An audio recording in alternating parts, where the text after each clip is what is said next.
You simply can't say you have made cookies if you don't add this perfectly crumbly, irresistibly buttery, and wonderfully delicious shortbread cookies to the bargain. Hi adventurous bakers, welcome to my channel. I am Susan and I am the host of Susie's Cakes Recipes.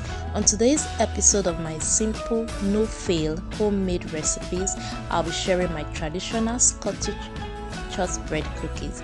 Now this 4-ingredient Scottish shortbread cookies is very simple to make. So let's get started. The items I'll be using are corn flour or cornstarch, softened salted butter. Don't use margarine for this recipe, please. It's an insult to the Scottish shortbread cookies. Also granulated white sugar, and finally flour, your regular all-purpose flour. And the beautiful thing about this recipe is that it has a proportion of 1:3. That is 1 part of sugar, 2 parts of butter, 3 parts of flour. If you look at the description box beneath this video, you're going to see a link to a detailed recipe, and I explain this proportion very well so that you can understand. And the first thing I'm going to be doing is to be adding my softened salted but cold to touch butter to my sugar in a bowl, and I'm going to be using my wooden spatula to mix this together. You're not beating the sugar and the butter till it's fluffy. No, you're not beating it, it's fluffy. You're just beating it till it's combined and creamy. That's all. And if you're using an electric stand mixer, you're going to use your paddle attachment, and you're going to also just beat till it is combined just like this. You don't want to make it fluffy or light. You're going to end up with a cookie that is spreading. The softened texture, or the more soft or the more fluffy your butter is, the more your cookies is going to spread. So you don't want to do that. And this is ready. I just added my flour, and I'm going to be adding my corn flour to it. Now the traditional recipe, sometimes they make use of rice flour. The reason why we use a part of cornstarch or rice flour or corn flour is to have a more tender texture when you bite into it. Now this is completely melt in the mouth. It's supposed to be slightly crispy at the outside and completely melt in your mouth. The quality of your butter is going to really affect your shortbread, so you want to use the best brand of butter. Now just mix that up. You can see that dough is still crumbly, it's still dry. That is fine. Don't be tempted to over mix. Don't overwork your cookie dough. I'm just going to transfer this to a work surface. I'm going to kind of pat this slightly till it forms a dough slightly. When you're making these shortbread cookies, you want to give it all the pampering you can afford, just slightly like this, and this is ready. This is just how you want it to be. You don't use a mixer for this. I hardly use a mixer for my shortbread cookies. So this is how it is.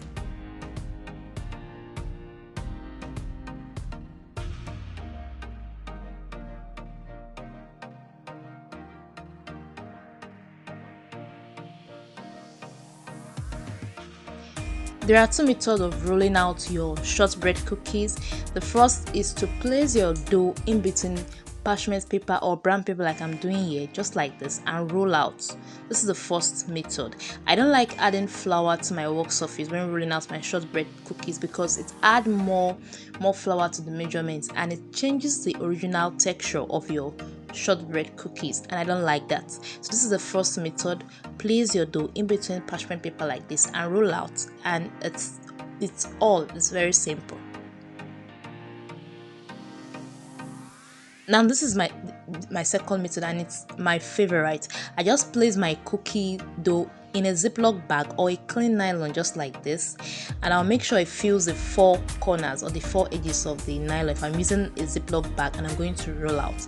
Now if you're using a Ziploc bag, leave the bag open. Don't zip it, just leave it open and roll out like this. Roll it to about 1/4 inch in thickness, 1/4 inch in thickness, just perfect. And you don't it gives you a clean cut, it gives a perfect cut. It is perfect. You can also make them like this in advance and stack, keep them refrigerated for as long as you like. So this recipe is very simple to make.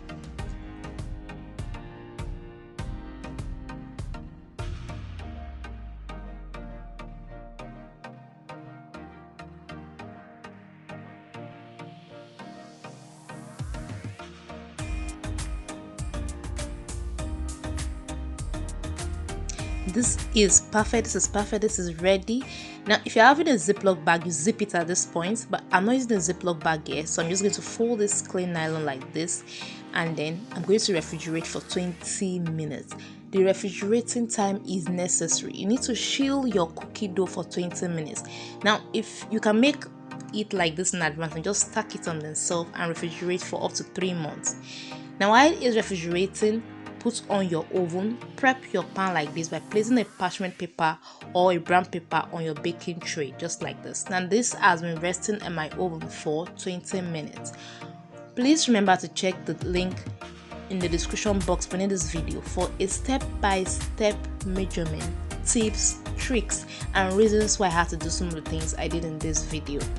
Now for all new viewers, please subscribe, hit the notification bell to be notified of all my simple recipes that I share every week. Now I'm going to cut out. I'm using this cookie cutter to cut out. You can use any cutter of your choice to cut out. Now remember, refrigerating this dough is very necessary. You have to refrigerate it immediately, you roll it out, and you have to refrigerate it after doing the cut out. So I'm just cutting out like this.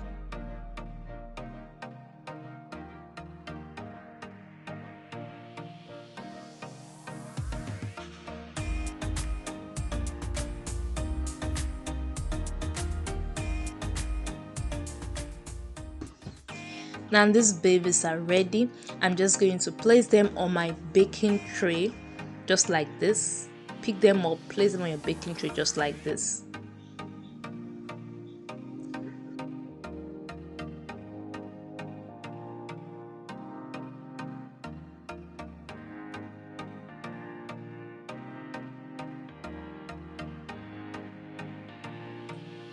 The leftover dough, you just remove them just the way I'm doing this in your ziploc bag on your clean nylon. Remove it, roll it out, and continue cutting out. Remember to roll out to 1/4 inch in thickness.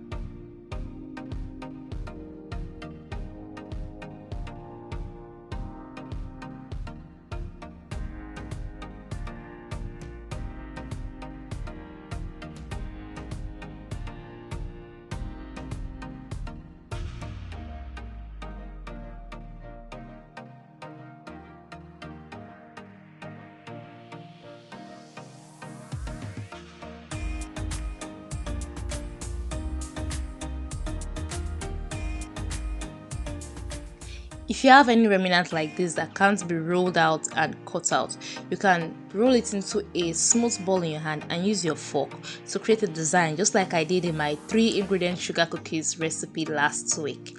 Just roll it out and create a design, and it's perfect. Now you can also see the recipe for my eggless 3-ingredient sugar cookies in the description box beneath this video. And this is ready. I'm going to be using a fork to create indents, just piercing it like this. The reason why I'm doing this is to create spaces in the shortbread cookie so that it cooks evenly. Also, the cookies don't get to puff at the center when baking. So once I'm through with this, I am going to chill this in my refrigerator for another 20 minutes. That is, the total refrigerating time is 40 minutes. So the first time you're refrigerating this, you are already preheating your oven. This is very necessary.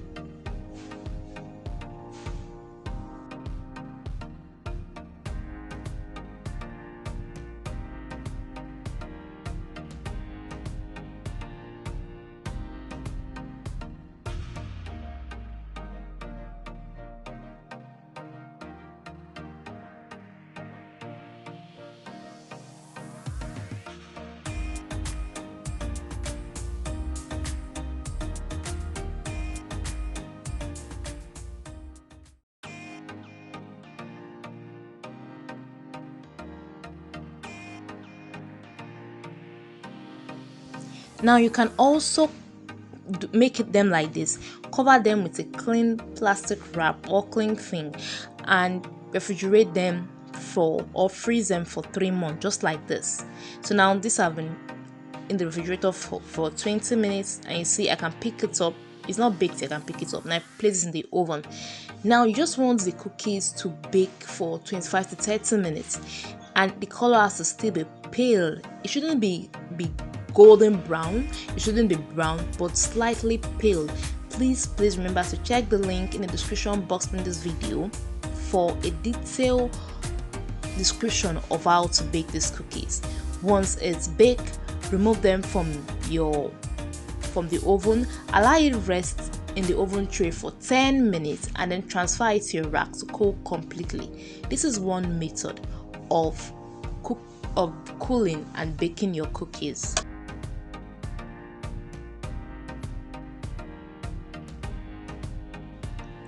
To all returning subscribers, thank you so much for your support. It means a lot to my brand, and please, I really want to keep seeing your feedback, your comments, your likes. And remember to tag me with the hashtag Susie's Cakes Recipes on Facebook, on Twitter, on Instagram, so that I can repost, I can share, and I can make a comment. Thank you for your support, and for all new viewers, please remember to subscribe, hit the notification bell to be notified of all my simple homemade recipes. Thank you for your support.